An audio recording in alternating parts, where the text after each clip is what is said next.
E aí, mami, papi, curioso, agora que você já sabe o que é puberdade, e se você não sabe, eu vou deixar o link aqui embaixo para você acessar o vídeo anterior, eu vou falar agora sobre as mudanças no desenvolvimento do adolescente. Aqueles transtornos, aquelas teimosias, tudo tem explicação.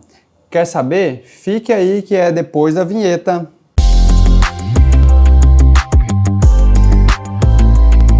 Agora você já pode ficar mais calmo, que toda aquela rebeldia do adolescente, então tem uma explicação. Tudo aquilo é chamado de síndrome do adolescente normal. Esse nomão todo é só para dizer que existem certas características no crescimento e no desenvolvimento do adolescente e que são esperadas e que eu vou te explicar tudinho agora. A primeira dessas características é a busca de si mesmo e da sua identidade. O que é isso? O adolescente, ele precisa descobrir qual é a sua verdadeira identidade. Então, para isso, ele provoca uma série de flutuações da sua personalidade, agindo de um jeito em determinadas situações e de outro em outras situações. Então, por exemplo, em casa, ele pode se comportar de uma maneira e com os amigos se comportar de outra. Isso é falta de personalidade? Não, ele está testando.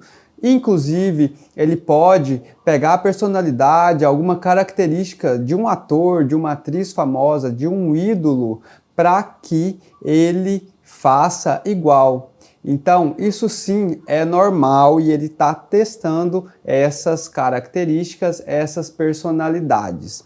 O que os pais têm que ficarem atentos? Isso tudo é uma característica da adolescência e os pais têm que ser maleáveis. Então, impor limites é importante, mas sem autoritarismo. Então, lembre-se sempre, autoridade sem autoritarismo, para que essas crianças, ou melhor, esses adolescentes possam testar essas personalidades. O segundo item dessa síndrome é a separação dos pais. Então, aquela separação que se iniciou lá no nascimento com o corte do cordão umbilical se consolida mais ainda agora na adolescência.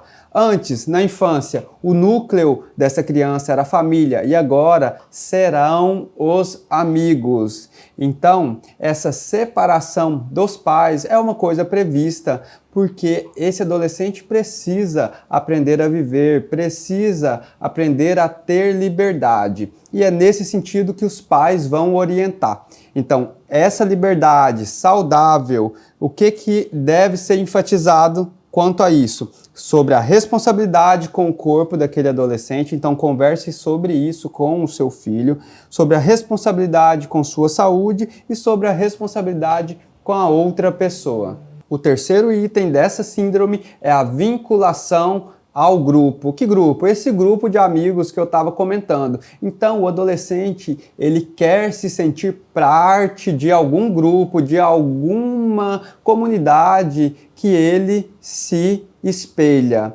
Então, isso é saudável também, mas um cuidado aqui deve ser tomado. Muito da mídia e do marketing hoje em dia utiliza disso para influenciar esses adolescentes. Então, eles só acham que só vai ser legal aquela pessoa que usa determinado relógio, que usa determinado tênis, porque eles querem se sentir parte do grupo. Outra questão importante são as redes sociais. O adolescente mal conduzido pode achar que aquilo é a vida real e que todo mundo faz só coisas boas e só ele não faz. Então os pais devem dar atenção especial a isso para evitar o surgimento de transtornos, de problemas psiquiátricos, de depressão. Esse grupo de amigos do adolescente deve ser encarado pelos pais de forma positiva e não somente como fonte de condutas antissociais, achar que aqueles amigos vão estragar o adolescente. Se esse grupo for bem explorado, pode, por exemplo, surgir aí, quem sabe, uma liderança social. A criança ou adolescente precisa se socializar para, no futuro, na idade adulta, poder conduzir bem a sua vida e liderar uma equipe, se preciso. O quarto item dessa síndrome é a evolução da sexualidade. Esse item é um dos mais importantes de toda a síndrome e por isso eu vou dar mais detalhes em outro vídeo. O que eu quero que você saiba agora é que o adolescente tem uma atividade exploratória que vai inicialmente desde a masturbação até depois desenvolver o ato sexual de fato. E o que vale lembrar aqui é que os pais não podem ficar fazendo piadinhas sobre essa masturbação, seja do menino ou da menina. Não vale aquelas piadinhas de que vai nascer espinha, cabelo na mão, nada disso. É uma fase em que ocorre essa exploração e isso deve ser apoiado. A quinta característica é o desenvolvimento do pensamento abstrato e a necessidade de intelectualizar. Esse adolescente, então, começa com um pensamento abstrato, com o pensamento imaginativo. Antes, quando ele era criança, suas brincadeiras se davam com o cotidiano. Por exemplo, ele imitava o pai em um serviço específico, a menina talvez imitava a mãe fazendo comida ou brincando de boneca. E agora não, agora ele pode imaginar. Então, a sua imaginação vai brincar com as ideias. E é aí que nasce aquela vontade de mudar o mundo, de imaginar que tudo pode ser melhor. A sexta característica são as crises religiosas. Isso tem a ver com toda essa revolta do adolescente de questionar a realidade, de questionar o dia a dia. Então depois ele vai desenvolver uma religiosidade ou um ateísmo que seja de fato, mas nesse momento ele não pode ser levado tão a sério assim porque ele está questionando as condutas. A sétima característica é muito interessante e você vai ver que você já percebeu isso. É a vivência temporal singular. O que é isso? O adolescente ele percebe o tempo de uma maneira singular, de uma maneira específica, diferente. Ele acha que tem muito tempo para certas coisas, mas ao mesmo tempo não tem. Então ele tem uma percepção errada do tempo. Então por isso que o adolescente pode, a menina por exemplo, pode querer comprar um vestido para uma festa que vai acontecer daqui a 6 meses e ao mesmo tempo quando a mãe pede ela para estudar para a prova de amanhã, ela acha que tem muito tempo. Isso tem a ver também com a impaciência quanto a tratamentos mais prolongados ou até quanto à alimentação, que eles não têm paciência, preferem coisas semi-prontas, coisas práticas, coisas que vão ficar prontas em 1 minuto.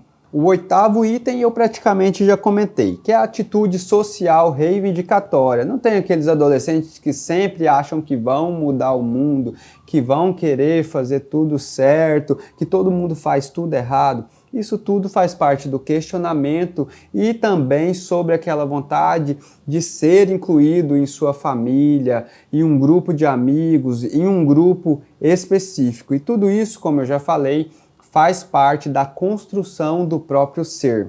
O nono item são as constantes flutuações de humor. O adolescente, ao mesmo tempo que está feliz, à tarde ele já pode estar triste. Aquela prova que foi difícil de manhã, que ele se saiu mal, ficou triste, à tarde pode já não significar nada para ele. Isso acontece para eles se defenderem de todas essas mudanças, então é uma coisa boa também. O 10º e último item dessas características são as contradições sucessivas e você vai entender facilmente aqui, porque eu falei sobre isso durante o vídeo todo. O adolescente ele não precisa experimentar, então experimentando uma vez e outra, ele às vezes cai em contradição. E isso é bom porque ele justamente precisa conhecer coisas novas. Estranho mesmo é aquele adolescente que é todo certinho, todo enfaixado, não experimenta coisas novas. Por quê? Porque esse adolescente pode não estar tendo espaço em casa para enfrentar e se desenvolver bem nesse período. Ou, às vezes ele tem um transtorno psiquiátrico que não está permitindo que ele se solte mais e isso pode prejudicá-lo. Mas e aí, gostou desse vídeo de hoje? Não esqueça de compartilhar com aquela pessoa que precisa saber dessas informações. E tchau, tchau, até o próximo!